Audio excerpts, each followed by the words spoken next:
ಈ ಸಾಲಿನ Indian premier league T20 ಟೂರ್ನಿಗೆ ಕ್ಷಣಗಣನೆ ಆರಂಭವಾಗಿದೆ. $1 ಮಿಲಿಯನ್ ಕ್ರಿಕೆಟ್ ಟೂರ್ನಿಯ ಆರಂಭ ಯಾವಾಗ ಎಂದು ಕುತೂಹಲದಿಂದ ಕಾಯುತ್ತಿದ್ದ ಅಭಿಮಾನಿಗಳಿಗೆ ಬಿಸಿಸಿಐ ಗುಡ್ ನ್ಯೂಸ್ ನೀಡಿದೆ. ಈ ಕುರಿತಾದ ಒಂದು ರಿಪೋರ್ಟ್ ಇಲ್ಲಿದ್ದು, ಕಳೆದ ತಿಂಗಳು ಅಂದರೆ ಡಿಸೆಂಬರ್ 19ರಂದು ದುಬೈನಲ್ಲಿ ನಡೆದ ಆಟಗಾರರ ಹರಾಜಿನಲ್ಲಿ ಎಲ್ಲ ಐಪಿಎಲ್ ಫ್ರಾಂಚೈಸಿಗಳು ಸಾಕಷ್ಟು ಅಳಿದು ತೂಗಿ ತಮಗೆ ಬೇಕಾದ ಆಟಗಾರರನ್ನ ತಮ್ಮ ತೆಕ್ಕೆಗೆ ಸೆಳೆದುಕೊಳ್ಳುವಲ್ಲಿ ಯಶಸ್ವಿಯಾಗಿವೆ. ಇನ್ನು ಈ ವರ್ಷದಲ್ಲಿ ಲೋಕಸಭಾ ಚುನಾವಣೆ ನಡೆಯಲಿದ್ದು, ಇದರ ಹೊರತಾಗಿಯೂ ಈ ಬಾರಿಯ ಇಂಡಿಯನ್ ಪ್ರೀಮಿಯರ್ ಲೀಗ್ ಟೂರ್ನಿಯನ್ನು ಭಾರತದಲ್ಲಿಯೇ ಆಯೋಜಿಸಲು ಬಿಸಿಸಿಐ ತೀರ್ಮಾನಿಸಿದೆ.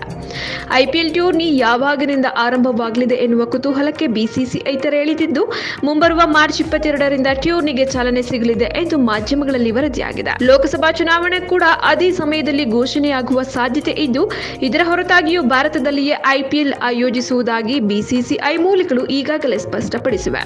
ಭಾರತದಿಂದಾಚೆಗೆ ಐಪಿಎಲ್ ಟೂರ್ನಿಯನ್ನು ಆಯೋಜಿಸುವ ಯಾವ ಪ್ರಸ್ತಾಪವೂ ಬಿಸಿಸಿಐ ಮುಂದಿಲ್ಲ. ಒಂದು ವೇಳೆ ಯಾವ ರಾಜ್ಯದಲ್ಲಿ ಚುನಾವಣೆ ನಡೆಯುತ್ತಿದೆಯೋ ಆ ಸಂದರ್ಭದಲ್ಲಿನ ಕೆಲವು ಪಂದ್ಯಗಳನ್ನ ಬೇರೆಡೆಗೆ ಸ್ಥಳಾಂತರಿಸಲಾಗುತ್ತದೆ ಎಂದು ಎಎನ್ಐ ಸುದ್ದಿ ಸಂಸ್ಥೆಗೆ ಬಿಸಿಸಿಐ ಮೂಲಗಳು ತಿಳಿಸಿವೆ ಎಂದು ವರದಿಯಾಗಿದ್ದು, ಕಳೆದ ಬಾರಿ ನಡೆದ ಐಪಿಎಲ್ ಟೂರ್ನಿಯಲ್ಲಿ ಮಹೇಂದ್ರ ಸಿಂಗ್ ಧೋನಿ ನೇತೃತ್ವದ ಚೆನ್ನೈ ಸೂಪರ್ ಕಿಂಗ್ಸ್ ತಂಡವು ದಾಖಲೆಯ 5ನೇ ಬಾರಿಗೆ ಚಾಂಪಿಯನ್ ಪಟ್ಟ ಅಲಂಕರಿಸಿತ್ತು. ಇದೀಗ ಧೋನಿ ಪಡೆ ತಮ್ಮ ಹಾಲಿ ಚಾಂಪಿಯನ್ ಪಟ್ಟ ಉಳಿಸಿಕೊಳ್ಳಲು ಸಜ್ಜಾಗಿದ್ದು, ಇನ್ನುಳಿದಂತೆ royal challengers Bengaluru, Delhi capitals, Punjab kings ಮತ್ತು ಲಕ್ನೋ ಸೂಪರ್ ಜೈಂಟ್ಸ್ ತಂಡಗಳು ಮೊದಲ ಐಪಿಎಲ್ ಟ್ರೋಫಿ ಗೆಲ್ಲುವ ಕನವರಿಕೆಯಲ್ಲಿವೆ.